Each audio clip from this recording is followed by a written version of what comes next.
Assalamualaikum warahmatullahi wabarakatuh. Kembali lagi dalam Arka Inspiring Podcast. Ketemu lagi bersama saya Karen. Hari ini kita kedatangan tamu istimewa yang juga salah satu karyawan terbaik di PT Arkanata yang mempunyai banyak pengalaman di bidang teknisi pertambangan batubara. Langsung saja kita perkenalkan Mas Solin Habib. Ya, Gimana kabarnya Mas? baik-baik Pak. Baik ya. Silakan Mas kalau diperkenalkan dirinya. Oke, ini terima kasih ya Pak Karel ya sudah mengundang di Arka Inspiring Podcast ini. Ya, ini kayaknya tempat baru, suasana baru. Ya, makasih Pak Karel. Ya, nama saya ini ya Solihin Hafid. Saya di sini sebagai technical trainer di PT Arkananta. Ya, kurang lebih 7 tahun sudah menjadi ya teknisi di alat berat seperti itu Pak Karel. Baik, Mas Abid. Terima kasih untuk perkenalannya. Baik, untuk rekan-rekan Arkania, topik kita hari ini ya, selain untuk kita membahas apa sih itu teknisi di pertambangan batubara, kita juga akan mengulik dasar-dasar ataupun apa sih yang harus kita punya ini selama kita menjadi teknisi di tambang ini di pertambangan batubara. Yang pertama, kita punya peranan khusus ya di dalam tambang batubara ini, artinya di dalam kesuksesan tambang batubara itu ada satu peranan penting yaitu teknisi ataupun seorang mekanik ya di sebuah alat berat. Kalau menurut Mas Sapit apa sih definisinya teknisi ini di pertambangan batubara? Oke, jadi teknisi itu Pak Karel ya seorang yang bertugas atau kita bilang memonitor lah terjadinya proses pertambangan atau kita bilang proses pertambangannya ini tapi dalam bentuk yang alat-alat beratnya saja atau ya alat-alat support seperti itu ya mengelola tentang mekanikalnya atau elektrikalnya seperti itu sih Pak Karel untuk masalah teknisi di alat berat tersebut. Baik. Berarti sebelum berkecimpung yang lebih tinggi lagi untuk karir sebagai technical trainer ini memang teknisi ya sebelumnya ya? Iya Pak Karel, betul. Jadi saya sebagai teknisi dan ya semua elektrik, mekanik, tapi welder belum belum terlalu mendalami Pak Karel kalau masalah di welder. Siap, siap, ya. Terus untuk tugas ataupun tanggung jawab selama menjadi teknisi di alat berat ini apa sih Mas Afid yang kemarin-kemarin ini? Oke. Ya menurut sepengalaman saya sih Pak Karel ya tugas itu beragam ya tergantung ditaruh di bagian mananya. Tapi setahu saya sepengalaman saya itu tugasnya yaitu ya contohnya kayak servis, perawatan, ya tadi perawatan alat berat, sama penggantian minor repair atau major repair atau kita bilang komponen kecil, komponen besar, overhaul, baru ada juga tentang breakdown atau tim breakdown itu seperti ini Pak Karel. Jadi unit breakdown baru kita datangin. Jadi unit masih panas-panasnya, masih hot-hotnya kita datangin. Baru ada juga masih banyak sih Pak Karel sebagai teknisi itu sebenarnya. Ada juga yang bagian untuk order-order part atau yang koordinir beberapa teknisi atau beberapa mekanik. Seperti itu sih. Iya. Berarti selama berkecimpung dia menjadi teknisi ini banyak pengalaman yang bisa didapat selain untuk mengerjakan alat berat, bisa mengkoordinir teman-teman teknisi. Ada lagi nggak selain itu, Mas? Kalau selain itu sih lebih tepatnya ini sih Pak Karel ya. Eh, ya mungkin tentang masalah inspeksi. Jadi di inspeksi itu walaupun kelihatan kerjanya sepele tapi itu bisa mendapatkan hal yang kritikal. Jadi saat diinspeksi baru kita mendapatkan temuan. Nah, di situ lah tugas seorang teknisi ini berperan penting Pak Karel ya. Inspeksi temuannya dapat, jadi dia nggak terjadinya unit itu breakdown seperti itu. Jadi kalau breakdown secara langsung kan kita takutkannya itu nanti di tengah hauling atau di daerah-daerah yang berbahaya di pertambangan. Nah, jadi kalau kita inspeksi, kita bisa gerak cepat duluan, ambil satu langkah duluan sebelum breakdown. Seperti itu sih, Pak Karen. Baik, Mas Afid. Menarik ya, berarti selama menjadi teknisi ini ada yang tempat yang tadi kalau breakdown, tempat berbahaya. Berarti di sini kita harus juga memahami ini ya, keselamatan kerja kita di dalam kita bekerja maupun di lingkungannya di pertambangan begitu ya Mas Afid. Ya, betul sekali Pak Karen. Untuk keselamatan kerja ya pasti APD paling penting. Ya kalau masalah mengidentifikasi bahaya juga sangat penting ya. Karena ada beberapa step untuk mengidentifikasi bahaya, ya untuk menghilangkan bahayanya. Kan ada beberapa step itu bakal kalau saya pernah di training. Nah, yang paling penting itu juga ya kita bilang yang sepele tapi sering dilakukan itu biasanya menggulung baju itu bakal kan baju digulung sedangkan kita berkontak langsung dengan unit-unit yang panas. Nah, itu kan potensi ya kita bilang terbakar atau melepuh seperti itu Pak. Itu sih tentang bahaya pastinya APD ya pasti itu sih. Baik, berarti yang termasuk tadi alat pelindung diri itu dengan baju kita Ya, jangan sampai digulung gitu ya. betul Kita Pak Ren. bekerja. Apalagi mekaniknya, seorang teknisi ini kalau sudah masuk di alat berat ya, mekanik, elektrik begitu langsung di tempatnya ya, yang berat, yang panasnya begitu ya. Iya, apalagi langsung panas berkontak langsung dengan panas ya. Ya diusahakan juga yang APD tadi ya seperti kacamata ya tetap dipakai karena bukan hanya melindungi mata tapi sekitar mata itu juga berpotensi kalau misalkan terkena lentingan atau hal apapun itu. Siap, siap. Terus kalau selama menjadi teknisi ini pengalamannya sampean ini ada nggak yang apa namanya membuat ini jadi tantangan atau ini menjadi pelajaran yang berguna loh ya? Ya semuanya memang berguna pastinya di dalam menjadi teknisi ini. Ada nggak yang bisa dibagi di sharing di sini Mas? Oke, mungkin kalau menurut saya pribadi sih yang paling bertantang itu masalah ini Pak Karena. Jadi kayak unit ini sudah di dekat eh, area blasting, baru udah mau jam blasting, tapi unit ini malah breakdown. Wah, ini kan jadi tantangan kita untuk bekerja memang nggak boleh cepat-cepat, tapi kita dipaksa harus cepat untuk menyelesaikan unit tersebut. Di mana kondisi saat itu ya mungkin sepele aja sih Pak kayak hose yang bocor seperti itu atau sekedar o-ringnya yang putus jadinya menyebabkan kebocoran di o-ring.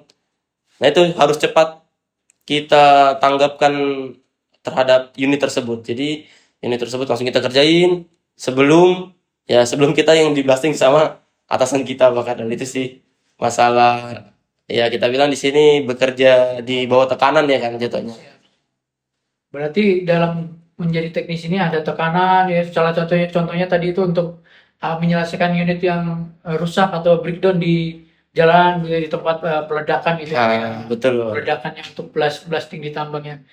Baik, kalau untuk ini background sebelum menjadi teknisi atau sekolah yang digeluti sebelumnya apa kalau boleh tahu Mas? Biar mungkin teman-teman yang nonton, rekan-rekan yang punya anak ingin mau disekolahkan ke mana ini arahnya begitu. Oke. Jadi untuk kalau background sekolah ya saya pribadi sih masih ini pekerja lulusan SMK. Lulusan SMK di salah satu SMK di Balikpapan, SMK negeri. Setelah itu saya jurusan ya untuk jurusan ya di teknik alat ringan kendaraan ringan makanya otomotif lah kita bilang. Nah setelah itu lulus lalu masuk di programnya kita bilang program apprentice atau program BMC Pemagangan ya. pemagangan untuk menjadi teknisi seperti itu lalu setelah itu berjalan 4 tahun di salah satu program apprentice itu lalu menjadi teknisi itu sih Pak Kadang cukup ya kita bilang cukup lumayan lancar-lancar tapi lumayan saat menjalannya Pak Kadang menjalaninya ya banyak naik turun untuk menjadi seorang teknisi yang benar-benar teknisi ya kita bilang. Siap, siap. Berarti untuk background itu paling tidak kita mempunyai background ini ya, sekolah kejuruan di bidang mesin mungkin gitu ya. Betul. Di bidang mesin sebenarnya nggak menutup kemungkinan juga sebenarnya SMA sebetulnya atau jurusan lain itu sebenarnya bisa bakar cuman alangkah lebih baiknya ya dapat sesuai jurusannya ya sesuai jurusannya. Tapi teman-teman saya juga ada sih bakar yang kayak SMA Iya. masuk ikut program kayak gitu. Tapi kan namanya itu rezeki-rezekian juga. Betul. Baik, untuk selanjutnya saya ingin bertanya nih, selama menjadi teknisi ya Mas Hafid, kalau untuk mendeteksi masalah di unit alat berat yang beroperasi saat kerusakan begitu semacam troubleshooting itu ada nggak? Bisa diceritakan nggak seperti apa? Oke, untuk troubleshooting itu biasanya ini Pak Karol ya, itu biasanya sering terjadi di tim breakdown kita bilangnya, atau unit ini sedang rusak, jadi ada tim teknisi atau tim mekanik yang dikirim ke unit tersebut. Nah, biasanya ini ya agak untuk laporannya kan kadang agak kurang jelas Pak Karel ya. Dari operator dia bilang engine low power. Sekalinya kita datangin eh, terkait hidroliknya yang low power. Kadang tetap kita menerima masukan dari operator, akan tetapi kita juga harus tetap mengetes kembali, memverifikasi betul nggak engine yang low power. Nah, setelah dicek ya itu tadi sekalinya yang hidrolik yang low power, karena perbedaan engine low power sama hidrolik yang low power ini agak kurang lebih kalau nggak bisa Beda. membedakan ya agak sulit sebenarnya Pak Karol. Oke. Berarti di situ ada juga kita mendapatkan ilmu untuk menganalisa lah ya Ya betul. dalam ya, troubleshooting di satu alat berat begitu ya. Terus kalau dalam eh, melakukan pekerjaan yang sudah dijadwalkan seperti itu, mungkin ada nggak yang ya ada tantangannya, ada juga yang mudah begitu, ada nggak yang bisa dijelaskan ini? Untuk ini sih Pak Karol, untuk yang sudah dijadwalkan terkadang itu ya baik-baik aja sih ya rata-rata, untuk ya tergantung planningnya atau tergantung ya user atau kita bilang operator dari mailingnya itu memberi atau tidak. Saat dia memberi ya langsung kita go ahead kerjakan seperti itu, dan ya kita pastikan itu pekerjaannya beres sesuai estimasi yang penting Pak. Nggak overestimasi, karena kalau sudah over ini eh, kita juga banyak mengurangi beberapa ya jam jam kerjanya untuk ditambang tadi. Baik, berarti sudah ada diajarkan juga ya untuk estimasi atau perkiraan unit ini ya seberapa lama yang harus diperbaiki begitu ya, Itu harus seberapa diperkirakan. lama dilakukan maintenance begitu ya. Mm-mm. Oke, berarti kita ini sudah masuk di teknisi, diajarkan lagi cara-cara untuk menganalisa, kemudian kita manajemen waktunya juga ya di Betul. dalam perbaikan unitnya. Kemudian kalau saya mau tanya sedikit nih untuk tantangannya yang lain selain itu, ada nggak selain yang tadi ada dapat tekanan dari atasan mungkin atau tantangan yang mungkin jauh dari orang tua mungkin ada nggak gitu atau tempat tinggal? Oke. Jadi Pak Karel ya, untuk tantangan tersendiri jadi teknisi ini ya lebih ke ya risiko kecelakaan ya sangat tinggi, karena kalau kita tidak berhati-hati atau kita tidak diisi ilmu tentang keselamatan ya itu pasti risikonya besar terjadinya kecelakaan atau fatality seperti itu Pak Karel.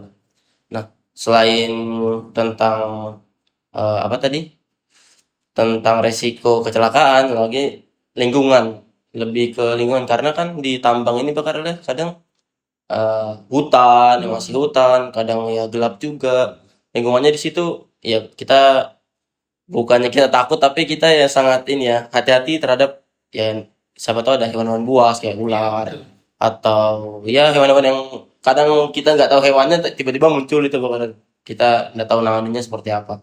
Apalagi kayak monyet-monyet kadang ini suka ngambilin barang-barang ya kan, siapa tahu barang-barang berharga kita diambil. Lalu lebih ke waktu sih, waktunya tidak menentu, kadang kita harus nge-backup orang ataupun ya tadi bangun subuh baru pulangnya malam, jadi belum sempat ketemu matahari, pulang pergi sudah hilang mataharinya. Seperti itu sih Pak Karel untuk tantangan menjadi teknisi tersendiri. Kalau untuk tempat tinggal begitu ada nggak tempat yang kira-kira buat kita ini bisa wah betah di sini atau kurang nyaman ada nggak untuk tempat tinggal sendiri di lokasi begitu? Oke, untuk tempat tinggal sendiri sih ini sih Pak Karel, kalau memang beberapa perusahaan yang memberikan fasilitas. Nah, terkadang ada juga yang cuma memberikan uang atau Uang kita kan ya. ya diuangkan kan fasilitasnya. Jadi ya saya waktu itu sempat yang dapat yang diuangkan fasilitasnya. Jadi kita nyari sendiri tempatnya. Karena nyari sendiri ya tergantung pribadi masing-masing lagi, mau yang murah atau yang mahal atau mau yang nyaman kayak ber-AC atau cuma kipas saja, itu kan juga sangat mempengaruhi dari jumlah jam tidur kita, baru bagaimana kita kondisi istirahat kita, seperti itu sih. Baik, kalau untuk jenjang karir untuk selama jadi teknisi ini menjadi level yang lebih tinggi atau di atas teknis ini, di atas mekanik ini, apa kira-kira gambarannya Mas kira-kira? Oke, kalau untuk jenjang karir sebagai teknisi sih menurut saya kalau ada training ya kita ikutkan training atau kita menjadi peserta training seperti itu. Lalu misalkan ada ya kita bilang tentang ya jangan takut untuk kerja-kerja yang inilah berat-berat lah. Takutnya nanti di situ jadi penilaian dari atasan juga bakalan untuk mau di upskill atau mau di ya grading Level lagi, ya. kenaikan level seperti itu. Nah, lebih banyak ini sih harus banyak perbanyak training sama perbanyak ilmunya juga. Ya jangan di situ lagi yang kembali ke basic lagi masalah kehadiran, masalah surat sakit ya kita itu harus menjaga itu Bakar. Jangan jadi ya diusahakan kalau saat off ya kita harus benar-benar istirahatkan tubuh. Jadi kalau saat kita bekerja, jadi benar-benar tubuh ini untuk kerja, siap untuk kerja. Seperti itu sih Bakar kalau dari saya. Jadi sebisa mungkin ya misalkan ada yang suka kayak obat atau kita bilang ya minum-minuman ini sih STMJ gitu Bakar untuk mempertahankan daya tahan tubuh seperti itu sih. Terus kalau yang tadi tuh kembali ke Mas mengenai ini karirnya itu ada nggak peluang untuk naik level atau ke posisi apa begitu di tambang ini sebagai Hmm. teknisi gitu? Siap, siap. Kalau sebagai ini ya, kalau teknisi udah mentok, pasti ada juga peluang sebagai kita bilang leading hand atau foreman yang memimpin beberapa teknisi seperti itu. Ya kalau ada foreman lagi ya, tapi kan maksudnya di situ karena teknisi terlalu banyak, sebenarnya kemungkinannya kecil. Tapi alangkah baiknya kalau ada vakansi ya dicoba aja. Siapa tahu memang rezeki kita di situ. Selain ya kan teknisi, ya foreman teknisi.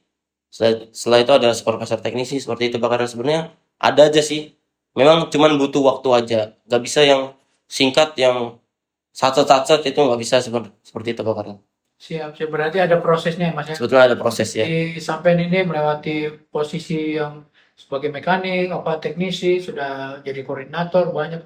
Kemudian sekarang sebagai technical trainer begitu ya. Ya betul. Berarti ada prosesnya. Kemudian itu kita lakukan itu dengan pengalaman lah ya. Artinya kalau kita sudah punya pengalaman, kita diasah ya kan. Mm-mm. Seperti itu ya. Kemudian kalau kita sebagai di lapangan ini dengan alat beratnya sendiri kan ini dengan teknologi yang sudah modern atau yang sudah canggih.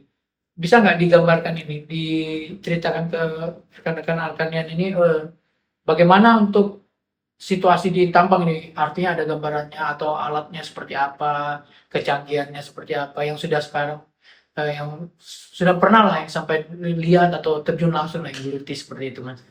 Oke, jadi untuk masalah teknologi itu kembali lagi kita ini bakar tergantung perusahaannya lagi ya.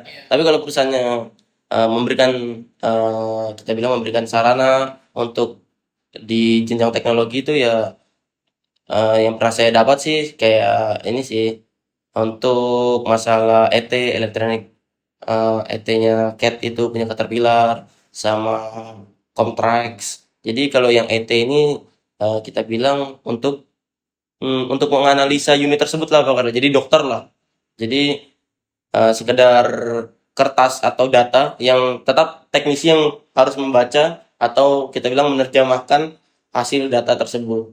Jadi biasanya itu terbaca semua itu Pak untuk teknologi yang itu data-datanya apa aja yang kita bilang ada indikasi terjadi kerusakan seperti itu. Ya. Nah, untuk kayak Comtrax ini punyanya Komatsu Pak Karel ya. Komatsu tracking system seperti itu Pak Karel. Kalau yang Komatsu ini lebih ke dia ada sistem GPS, jadi kita bisa melacak posisi unit seperti itu. Baru kita juga bisa melihat beberapa parameter bila di unit itu tersedia. Jadi ya itu sih teknologi yang pernah saya dapatkan Pak Karel di selama jadi teknisi. Sebenarnya masih banyak lagi, cuman kebetulan cuman dua itu dulu Pak Karel. Oke, berarti ya sudah semakin canggih teknologi ini, alat berat semakin dibekali dengan teknologi yang sudah modern, gitu ada pemantauan jarak jauh gitu tadi ya. Kemudian dari mengikuti perkembangan teknologi di alatnya sendiri, teknisi sendiri dibekali nggak oleh yang seperti ini mas, yang training-training ini atau ada nggak yang didapatkan ini? Oke, kalau seperti ya namanya teknologi ini semakin ini Pak kata, semakin maju, semakin kita nggak ngikutin ya kita semakin terlambat. Jadi sebenarnya ada beberapa training kalaupun misalkan ada teknologi baru, biasanya beberapa vendor atau kita bilang brandnya dari salah satu teknologi tersebut, dia pasti memberikan training kepada kita untuk bisa mendapatkan, maksudnya untuk bisa lebih tahu atau misalkan kadang juga teknologi itu Pak Karel ini lebih ke ada beberapa sistem yang masih gagal mungkin ya kan. Jadi kita yang terjun langsung bagaimana caranya kalau ada kerusakan seperti apa, seperti itu sih untuk masalah teknologi pastinya ya dari vendor sendiri ya pasti memberikan training terlebih dahulu kepada kami para teknisi. Baik, berarti yang seandainya ada brand atau vendor yang manufakturnya ini, contoh produknya ini nanti akan berikan pengenalan begitu ya di alatnya sendiri, pengenalan unitnya begitu ya, atau cara maintenance-nya ya minimal begitu ya. Betul Jadi Pak Karel. untuk pendalamannya atau untuk dasar-dasarnya begitu ada ya. Ya, pastinya ada Pak Karel. Karena ya teknologi sendiri pun kalau tidak dibekali ya training ya pasti jadinya tidak ada manfaatnya teknologi tersebut Pak Karel. Siap, siap. Kemudian nih sebelum kita sampai di akhir ini, saya mau dengar nih ada enggak kesan kesan dan pesan yang kira-kira yang sangat berharga lah atau yang bisa membuat teman-teman yang menonton ini ada termotivasi lah untuk keluarganya mungkin atau dari saudaranya, keluarganya begitu. Oke, untuk kesan dan pesan saya ya Pak Karel ya untuk ya namanya kita sebagai teknisi apalagi teknisi di alat berat pastinya beberapa memang ya kita bilang di alat berat tersendiri itu ditambang Pak Karel. Tambang pasti posisi jauh. Ya maksudnya di sini tetap semangat lah, jangan jangan mau kerja kayak di kota-kota gitu aja seperti itu karena di kota sama di tambang itu ya beda. Kita bilang beda sangat beda signifikan beda. Kadang nggak ada sinyal, kadang nggak ada jaringan seperti itu Pak Karel ya. Nah, di situ tuh ya kalau bisa saran saya sebagai teknisi kalau bisa ya jangan menyerah karena jaringan nggak ada nggak bisa hubungin keluarga pasti insya Allah lah pasti kalau misalkan keselamatannya dijaga terus itu pasti kita bakal ya selamat lah kita bilang. Nah untuk itu masalah jauh atau ininya. Nah kalau masalah di karir ya karena memang karir ini semua sih pasti mau gitu karirnya nih, menaikkan karirnya, menaikkan posisinya masing-masing, tapi semua itu memang adanya step by step. Nggak bisa langsung kita bisa di atas. Jadi kita alangkah baiknya kita tahu dulu bagaimana rasanya di bawah seperti itu. Tahu dulu bermain, ya kita bilang bermain-main oli, bermain-main kotor-kotoran seperti itu. Baru kita bisa di atas. Jangan nanti pas sudah di atas malah yang di bawah ini nggak tahu cara kerjanya atau sistem kerjanya seperti apa. Ya saran saya sih itu sih jangan sama jangan juga ini tentang pergaulan-pergaulan ya jangan terlalu ngikutin. Kadang nih ditambang kan ada aja perkara yang ya kita bilang eh, ikut-ikut pakai narkoba atau narkotika kayak miras-miras ya kalau bisa dihindari kalau bisa karena ya sangat merugikan untuk masa depan. Memang di kayak kita bilang di sekarang ini nggak terasa nanti di masa tuanya yang akan terasa seperti itu sih Pak. Baik, Mas Sabit, di podcast kita kali ini berarti bisa saya tarik kesimpulan sebagai seorang teknisi di alat berat di pertambangan ini, berarti di sisi sebagai teknisi kita menjadi teknisi yang penuh tantangan, baik itu di pekerjaannya, di tempat tinggal, di lingkungan, apa di cuaca yang kita hadapi. Di situ juga ada ini ya, ada sisi yang kita bisa dapat dari pengalaman, Betul. terus mungkin benefit ya atau penghasilannya nantinya, karir, pengetahuannya begitu ya Mas Apit ya. Betul. Baik, terima kasih Mas Apit untuk hari ini. Mungkin sebelum kita akhiri dari Mas Apit ada yang mau ditanyakan? Oke. Pertanyaan lebih ke ini sih Pak Kadel, karena ini kan Arka sendiri ya. Pastinya di Arka sendiri banyak yang ini nih, banyak lowongan kerja ya. Iya, Karena banyak marak di sekarang ini masalah info lowongan kerja yang nggak valid. Di mana sih Arka ini untuk ngepost atau info lowongan kerjanya di Arka sendiri itu di mana sih Pak Kadel? oke, baik. Kalau di Arka sendiri bisa dilihat ini di Instagramnya ya. Itu banyak loker-loker lowongan kerja yang update-update itu ya di Instagramnya HRGA Smart ya, HRGA.smart itu ya. HRGA.smart. Nanti di situ bisa dilihat teman-teman, bisa di-follow ya kan IG-nya Arka sendiri, nanti Arka HCS bisa dilihat di situ nanti. Mungkin itu Mas Abed untuk lowongan kerja ya, untuk rekan-rekan Arkanians mungkin ingin melihat lowongan kerja ataupun untuk sanak saudara, keluarga, bisa di-follow ya IG-nya HRG Smart. Mungkin itu. Oke Pak Kadel, itu aja sih pertanyaan dari saya sebelum ditutup. Mungkin lanjut aja Pak Kadel. Baik, kalau memang tidak ada lagi, terima kasih banyak untuk podcast kita kali ini Mas Apit ya, di dalam podcast sebagai teknisi di pertambangan batu bara. Sekali lagi untuk Arkania, jangan lupa follow untuk IG daripada HRG Smart dan YouTube dari Arka HCS. Jangan lupa di subscribe dan terus diikuti untuk YouTube-nya Arka Inspiring Podcast. Terima kasih. Oke, terima kasih Pak Kadel. Terima kasih. Sekian video kali ini. Share video ini jika bermanfaat. Jangan lupa like, komen, subscribe channel ini untuk video lainnya. Terima kasih.